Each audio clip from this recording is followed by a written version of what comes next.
that the Regulatory Systems Building and Housing Amendment Bill now be read a third time. Those of that opinion will say aye.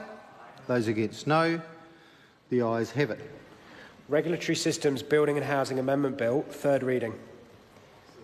The question is that the Regulatory Systems Commercial Matters Amendment Bill now be read a third time. That is, those of that opinion will say aye. Those against no. The ayes have it. Regulatory Systems Commercial Matters Amendment Bill, third reading.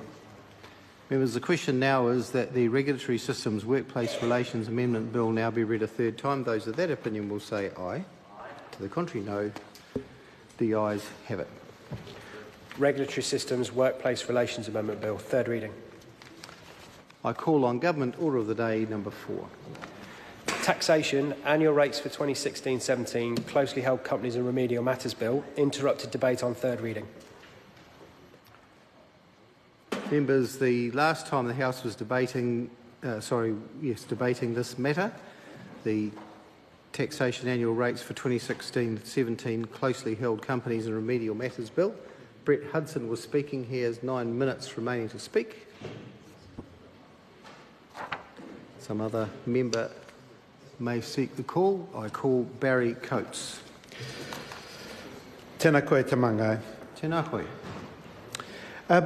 Mr. Speaker, I rise to speak on the Taxation, open brackets, business tax, exchange of information and remedial matters, close brackets, bill.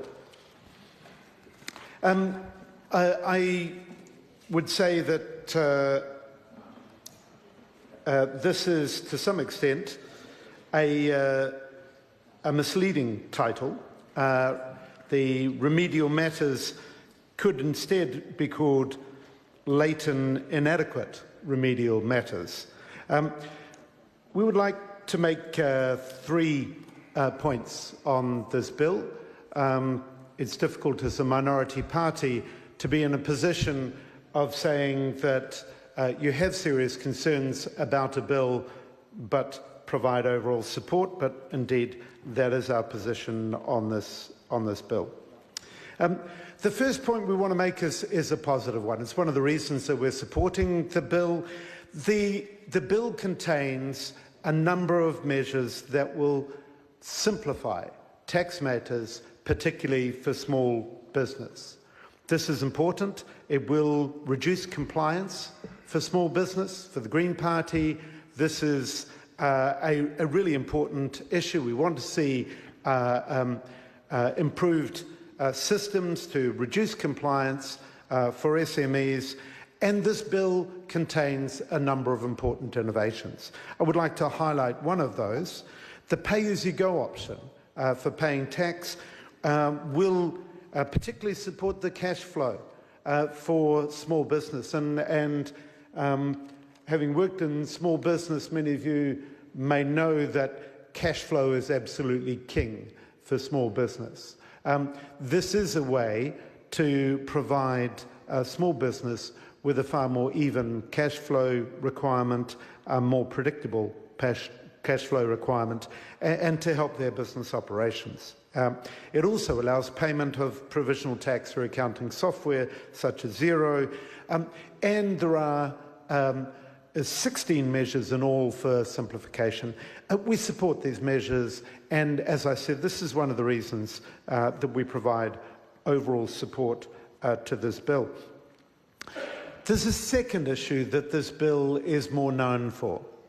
The bill implements the results of the Sherwin View on foreign trusts.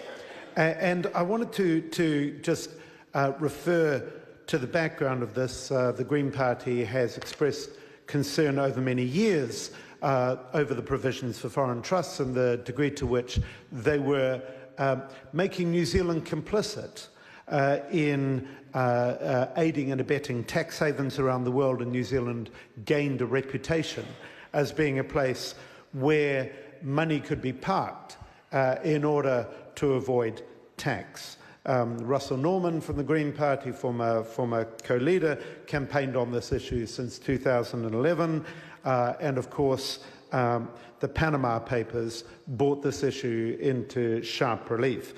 We had a lot of concern expressed over reputation damage to New Zealand, including warnings from the Inland Revenue Department itself from 2012, 2013 and 2014, and all of those warnings were not heeded by the government.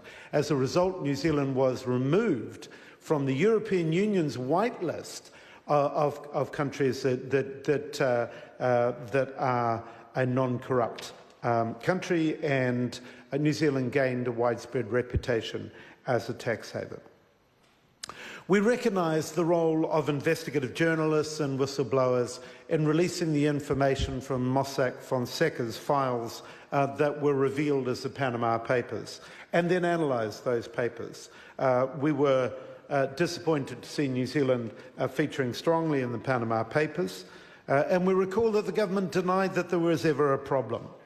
There was furious lobbying around that time, including by the then Prime Minister's personal lawyer, and finally the government caved in and agreed to the Sherwin Review. And we were encouraged that the Sherwin Review agreed with a number of Green Party proposals to reform the foreign trust system. These amendments that are proposed in this bill are the way that the Sherwin Trust proposals would be implemented through legislation. They provide a register of information that would be given to the Inland Revenue Department, both at the stage of registration and subsequently in annual reports.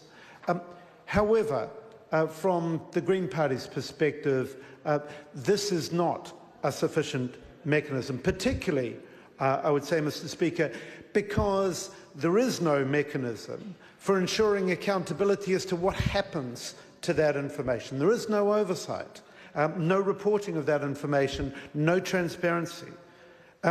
And so we joined with Labour and New Zealand First on a minority report on this issue, highlighting these key issues.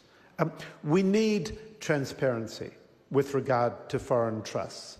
Sunlight is the antidote to corruption, as we all know. We need a publicly released register of foreign trusts, which is searchable. And that is a way to be able to ensure that the scourge of tax evasion, tax avoidance and tax havens is actually eradicated, and certainly eradicated from New Zealand's facilitation of these tax haven activities. We would note that there is a register of companies under New Zealand law.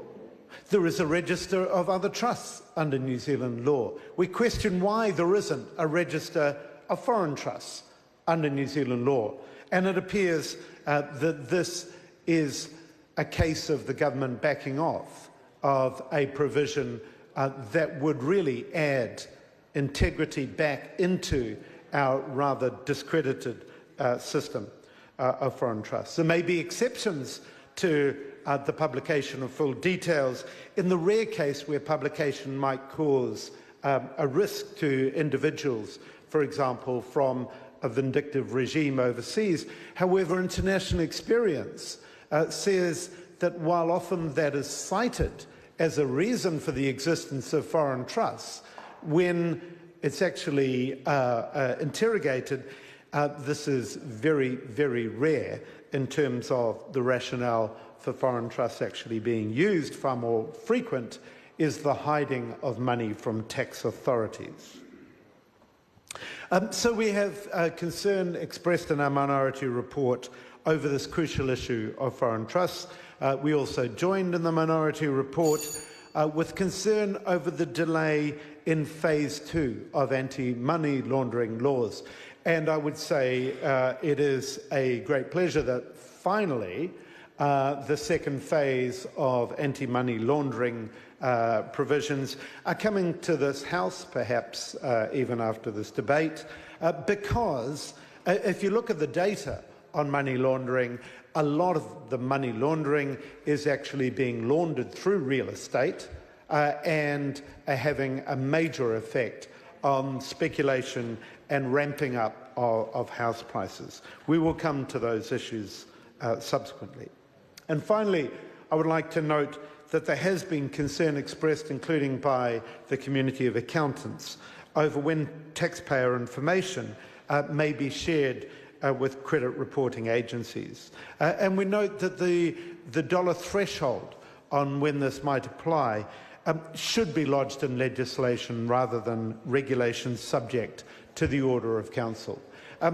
These are concerns that we have over this legislation. We do not think the legislation has gone nearly far enough on foreign trusts. We look forward to the opportunity, hopefully soon, maybe even 23rd of September this year, when we will have the opportunity to rectify this lack of transparency on foreign trusts. And we would introduce a public and searchable register on foreign trusts that will make sure that New Zealand has our reputation for financial integrity restored. Thank you, Mr. Speaker. Fletcher Tabutobu.